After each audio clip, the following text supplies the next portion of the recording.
racing surface, well, it's paved all the way down to the inside wall, and that dogleg creates a very interesting challenge for the drivers, especially on restarts. Well, and it's also going to go right back into the same conversation that we had. Dogleg. When you hit that apron, it feels like somebody's hitting you in the Babe. tail with a hammer as hard as that car hits the ground.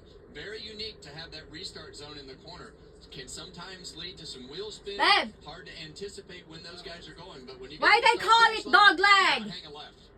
Don't forget about this. Record was broke last week by this man, Tyler Reddick and company, right? Put Michael Jordan back in victory lane for the first 3 races of the season. To be the man, you got to beat the man. Look at that car. Starting 8th. Remember Hocevar to the rear for alternator trouble. Everybody else on the inside lane moves up the road. Here they come out of turn number 4. Let's go. Green flag. The Straight Talk Wireless 500 is underway. My 2 drivers up front. There they go.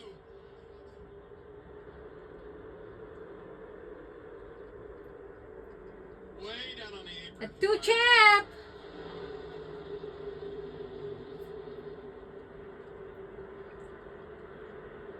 Well, they all made it, so that's the first accomplishment of getting through turn 1. All that chaos, and now these guys are trying to feel where they need to be on the racetrack. Traffic is obviously tough in these cars, but you're going to see some guys shoot to the bottom right here that are trying to gain track position, and others trying to take care of their car and keep it up on the racetrack. And who used it best? William Byron, up 3 spots already. Great start for him. Wow, 5 wide going into the corner there. Kevin, you mentioned how hard it is on the car and on the driver dropping down and hitting that apron. What does it do to the tire? Well, it shocks that tire because it bottoms out right there, so the tire winds up taking all the load and not the suspension. So that damages that tire if you hit it too many times. So you got to be really careful about going down on that apron. But in the race, you just don't have a choice. You've got to go down there to protect your position or gain a position, because if you don't, somebody else will. Now out in front of the leaders, Zane Smith, in addition to having to start at the rear for unapproved adjustments, also had to do a pass-through penalty under green to start the race. So he'll be in danger of perhaps going a lap down to Joey Logano here. These two right here can't get sorted out. William Byron has been working on Suarez. By the way, Daniel Suarez in that Spire Motorsports car, unloaded fast and is hanging tough right here. They're working hard door to door. Yeah, and what a great qualifying effort by Suarez, and now you see him under fire from William Byron on the inside right there. But we expect William Byron to be a contender along with that car right behind him, Ryan Blaney. He won't go away. And every lap they do, they see move up and look, open the door for Blaney. Try to move him up the racetrack, but Suarez will not go away. Every lap they do that, it slows him down and gives somebody else an opportunity, and that is Blaney. Reddick, the black car, trying to advance here on Ross Chastain.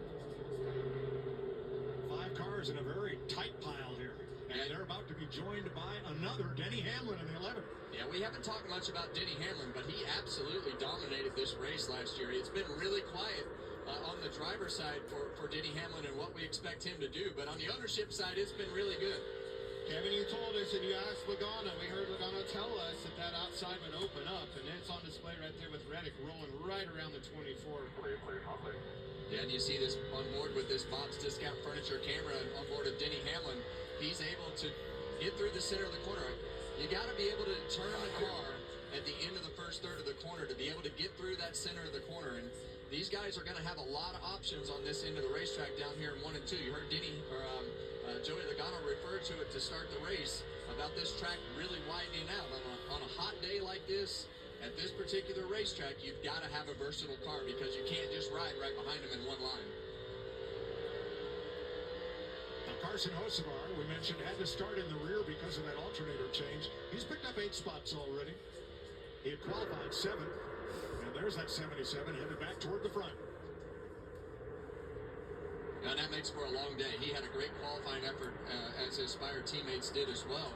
But when you put that car in the back of the pack, it takes that opportunity to probably score stage points in the first stage. We talk so much about points. As you see the 44 car of Cole Custer lock that left front tire. Easy to do right there. Kevin, all right. I heard you say you have to have a versatile car, be able to move around the racetrack. You can't go through them. You got to go around them, go where they're not. When you're running that outside versus the bottom, Walk us through what it takes driving-wise behind the wheel to drive that different line. Well, when you're going to run the top line here, you have to still drive the car into the corner, and it's a really unique situation because in these cars, the bottom or the top, you transfer from the brake. As soon as you get off the brake, you don't want to have any time between when you touch the throttle. So a lot of partial throttle. You adjust that from the bottom of the racetrack to the top and how far you carry that. Still down like 77. Larry? Yeah, I've been watching these guys shifting, and they're going between third and fourth. And now that the pace has slowed down, what Kyle Larson is doing, he is staying in third gear off of turn 2 down the back straightaway, where Logano and Cindric are actually going to high. Larson is staying in third all the way down the back straightaway through 3 and 4. Yeah, and it's actually from 4th to 5th right there. And for me, I always like to leave it in 4th gear down the back straightaway because it kept me from overdriving the corner. See right there, Larson left it in 4th gear that lap. If you leave it in 5th gear, I always thought that it made the car tighter getting in the corner, and you were harder on those front tires. So as they go from new tires and get more laps on these tires, you'll start seeing more and more of them leave it in 4th gear. Well, they better find a better gear because this 12 car is in high gear. That thing is flying, guys. Blaney on the move. Yeah, and when you get a little gap in between cars, you're going to see a lot of guys make up lap time until they catch somebody to a certain distance. But Blaney's notorious for being able to turn the center of the corner better and make better lap time on these long runs. Big weekend for Roger Penske. He was the keynote speaker at a big dinner Friday night to raise several $100,000 for Folds of Honor, and all the Penske IndyCar and NASCAR teams were all honored at the 60th anniversary of Team Penske celebration last night. All that happening up at the Penske complex in North Scottsdale.